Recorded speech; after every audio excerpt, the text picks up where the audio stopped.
नमस्कार दोस्तों, स्वागत है आपका हमारे YouTube चैनल फैटल स्टडी पर।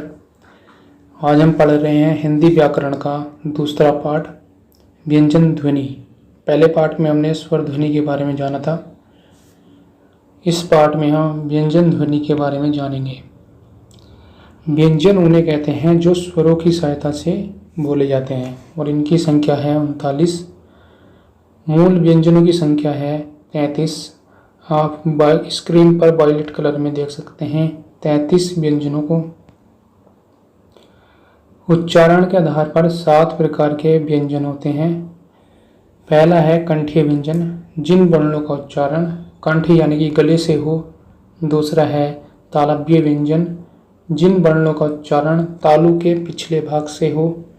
उसके बाद है तीसरा मूर्धन्य व्यंजन, जिन वर्णों का उच्चारण तालु के अगले भाग से हो।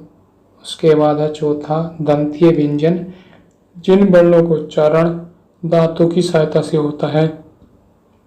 फिर है पांचवा ओष्ठीय व्यंजन, जिन वर्णों का उच्चारण दोनों ओष्ठों से हो। फिर छठा है नासिकीय व्यंजन, जिन वर्णों के उच्चारण के समय हवा मुंह के साथ साथ नाक से भी निकले। फिर है सातवां दंत ओष्ठीय व्यंजन, जिन वर्णों के उच्चारण के समय निचला ओष्ठ और ऊपरी दांत काम करता हो। अब आप स्क्रीन पर देख सकते हैं कंठीय व्यंजन का उच्चारण कहाँ से होता है, तालव्य व्यंजन का उच्चारण कहाँ से होता है। ऐसे ही मूर्धन्य व्यंजन, नासिकीय व्यंजन और दंतमूल दंतीय व्यंजन का उच्चारण कहाँ कहाँ से होता है, आप एक इमेज के माध्यम से देख सकते हैं।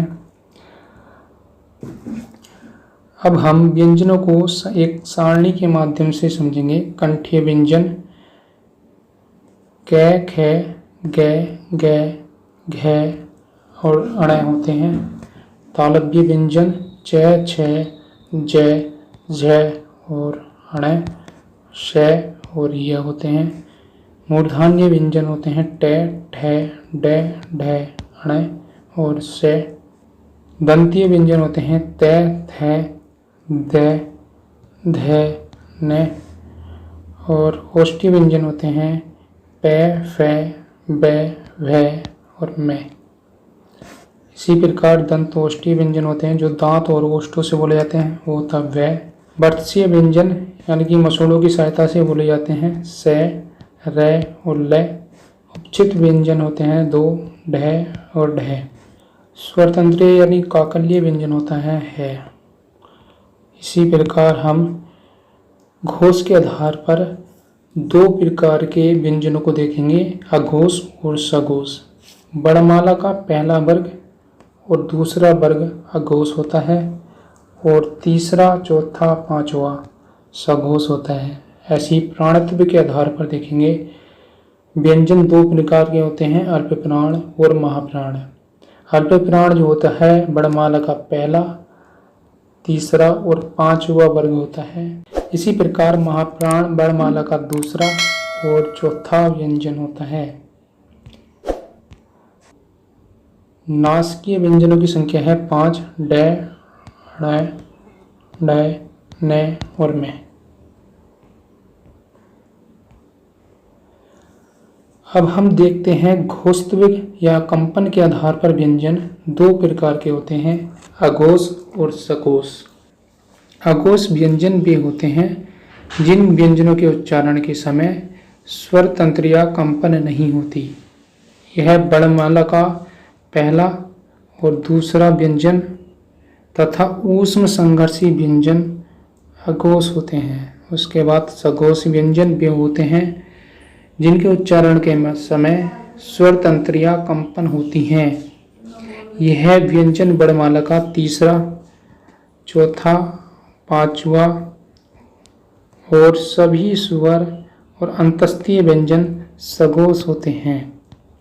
इसके बाद प्राणत्व के आधार पर व्यंजन 2 प्रकार के होते हैं, अल्पप्राण और महाप्राण।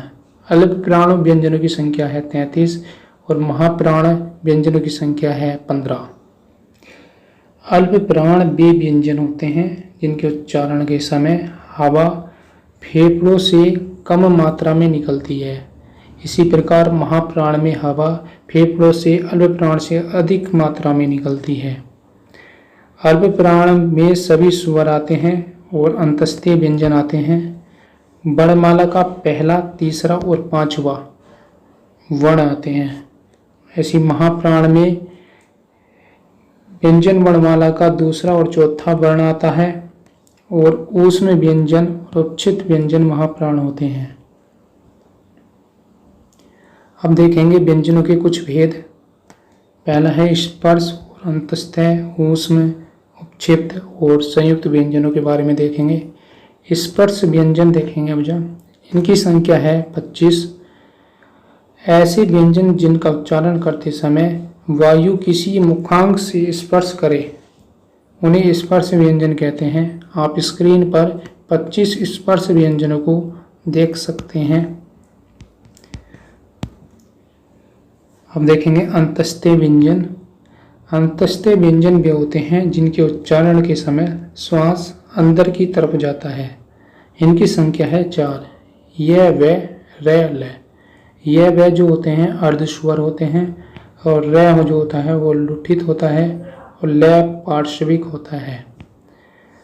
सभी अंतस्थ व्यंजन अल्प प्राण और सघोष होते हैं। अब देखेंगे ऊष्म व्यंजन। इनकी संख्या जो होती है वो 4 होती है। जिन वर्णों के उच्चारण करते समय हवा घर्षण के कारण ऊष्म होकर बाहर निकलती है उन्हें ऊष्म व्यंजन कहते हैं। इन्हें शत स्पष्ट व्यंजन भी कहते हैं। ये हैं स, श, स, है। ये सभी ऊष्म व्यंजन महाप्राण होते हैं और तीनों स होते हैं अघोष और है होता है सघोष। अब हम देखेंगे उपक्षिप्त व्यंजन। उपक्षिप्त व्यंजन उन्हें कहते हैं जिनके उच्चारण करते समय जीवा ऊपर उठकर झटके के साथ नीचे आती है। इनकी संख्या है 2। ढ और ढ। इन व्यंजनों को ताड़नजात व्यंजन और विकसित व्यंजन और द्विगुण व्यंजन कहते हैं। इसके बाद है संयुक्त व्यंजन। इनकी संख्या भी 4 होती है और जिन वर्णों में 2 या 2 से अधिक व्यंजनों का संयोग होता है उन्हें कहते हैं संयुक्त व्यंजन। छ, ज्ञ, त्रय और श्रय। छ क और स से बनता है और ज्ञ ज से बनता है। त्रय त और र से बनता है। श्रय श और र से बनता है। शब्दकोश के अनुसार क के बाद छ आता है क्योंकि आधा क और श से बनता है। ऐसी ज्ञ जो आता है वो ज के बाद आता है। त्रय जो आता है त के बाद आता है। श्रय और श के बाद आता है। अब कुछ अलग से व्यंजनों को देख लेते हैं। जैसे ऊष्म व्यंजन होते हैं श, श, स और है। ऊष्म संघर्षी व्यंजन होते हैं च, छ, ज और झ। अर्धस्वर होते हैं यह व। काकल्य यानी कि स्वर तंत्रिका होते हैं है। आगत व्यंजन होते हैं क, ख, ग, झ और फ। आगत व्यंजन के नीचे नुक्ता का चिन्ह लगा होता है। उसके बाद देखते हैं अनुस्वर। वे वर्ण होते हैं जिनके उच्चारण के समय नाक से अधिक और मुंह से कम सांस निकलता है। इनके ऊपर अंक की बिंदी का प्रयोग होता है, अंक की। और अनुनासिक व्यंजन वे होते हैं जिनके उच्चारण के समय मुंह से अधिक और नाक से कम सांस निकलता है। इनके ऊपर चक्रबिंदी का प्रयोग होता है।